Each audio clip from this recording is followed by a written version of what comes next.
Buenos días, buenas tardes con todas, con todos y con todes. Mi nombre es Javier Urca de Veloc y esta es otra entrega del micro semanal de COVID y VIH con información de los últimos días. Hoy es martes 25 de agosto y queríamos compartir algunas grajeas de información sobre el COVID y también el COVID y VIH. La semana pasada se publicó en la revista científica The Lancet, en particular el volumen 8 sobre salud global, un estudio que trata de analizar el potencial de causar interrupciones sustanciales en los servicios de salud y casualmente toma como ejemplo el caso de los servicios de prevención y atención de VIH, tuberculosis y malaria con información provista por el Fondo Mundial. Hacen modelajes científicos, un grupo muy importante de personas e instituciones de mucho prestigio, pensando en diferentes abordajes que los países están tomando, buenos, regulares o malos, respecto de contener la circulación del virus, el impacto en los sistemas sanitarios, la sobrecarga, etc. Y según el grado de intervención, el impacto, por supuesto, en otros servicios de salud y en otros temas va a ser mucho más alto. Entonces modelan que de acá a 5 años se estima que en los países de renta baja, que no están teniendo una respuesta adecuada al COVID y su sistema de salud se encuentran sobrecargados, el impacto que esto va a tener es en aumentar la mortalidad en 5 años de un 10% de las personas que viven con VIH, en el caso de tuberculosis un 20%, y en el caso de las personas afectadas con malaria que podrían fallecer sería de un 38% más en los próximos 5 años. Esta información es muy grave y por más que se trata de un modelaje que puede tener un alto margen de error, es la primera evidencia clara que tenemos que la respuesta centrada solo en el COVID-19 y descuidando otros temas de salud va a tener un impacto en el corto, mediano y largo plazo en la respuesta a otras enfermedades. Entonces, este artículo que está público y lo vamos a subir a la plataforma de COVID y VIH, aun cuando esté en inglés, puede servir como una herramienta de incidencia política para que nuestros ministerios empiecen no solo a ocuparse del COVID-19, sino aun cuando están sus sistemas de salud y sus servicios saturados, pensar que hay personas que viven con VIH, que están afectadas por tuberculosis y expuestas a la malaria y otras tantas enfermedades y temas de salud que requieren atención.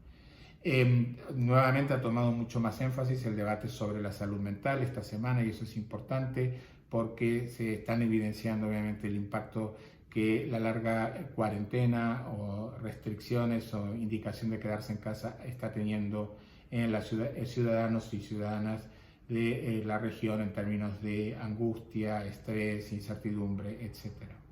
La siguiente noticia quizás no es tan buena y tiene que ver con la aparición del primer caso de reinfección documentado por la Universidad de Hong Kong. Se trata de un hombre de 33 años que en marzo habría tenido su primer episodio agudo de infección por COVID, que hubiera sido diagnosticado con una PCR confirmado, y esa información estaba guardada.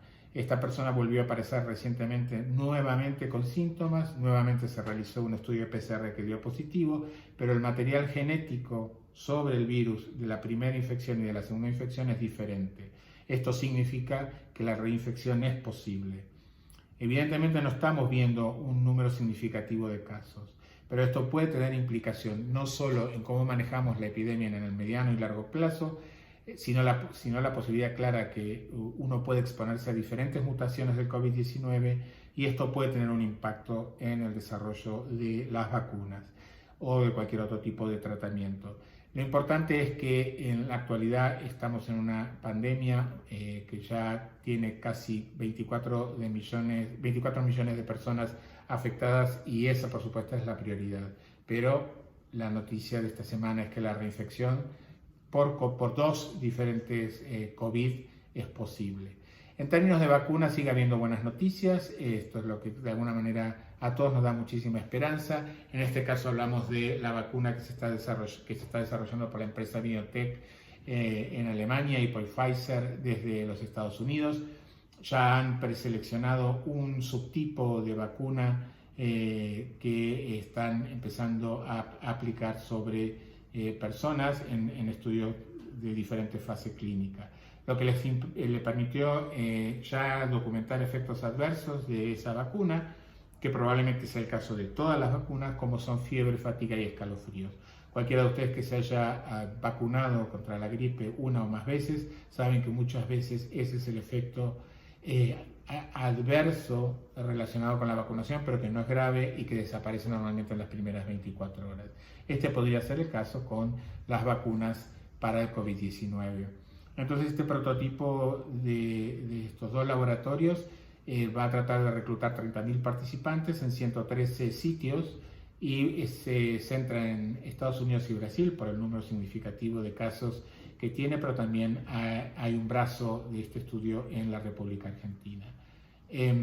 Entonces, bueno, recién van por 11.000 participantes reclutados y cuando se llegue a los 30.000 vamos a empezar a recibir datos sobre cómo se comporta la vacuna en desarrollar anticuerpos para proteger a las personas de la infección por COVID. Entonces estas son en general las noticias. Es importante, como hacemos siempre, recordarles dónde estamos en términos de la pandemia. América Latina y el Caribe sigue siendo la región más afectada. En realidad, cuando nos referimos a esto, les recuerdo que nos referimos a las Américas, porque por supuesto los Estados Unidos de Norteamérica es, sin lugar a dudas, un proveedor significativo de casos. Piensen que se han confirmado 23.500.000 casos en el mundo. Sí, casi 6 millones de esos 23 millones provienen de los Estados Unidos de Norteamérica, que en muchos estados del país tiene la epidemia sin control. Se estima que alrededor de 811.000 personas han muerto en el mundo hasta los datos del día de hoy por complicaciones relacionadas con el COVID. Y volviendo al caso de Estados Unidos, estamos hablando ya de 176.000 personas que han fallecido por complicaciones del COVID. En otros países de la región, donde hay quizás mensajes confusos respecto sobre el estado de situación, como puede ser México, ya acumulan 60.400 casos, es un número bastante significativo y vemos, según qué parte de las noticias uno lea, que hay muchos mensajes confusos respecto del estado de situación de México, que hace que muchas más personas se expongan y se pudieran exponer en el futuro. Brasil, por supuesto, y por desgracia está en América Latina al tope de los casos, ya han notificado 114.744 casos, se la veo como una epidemia bastante descontrolada y por supuesto tiene como Estados Unidos un eje en común y es el pobre liderazgo del gobierno federal y la politización respecto de la cuestión del COVID.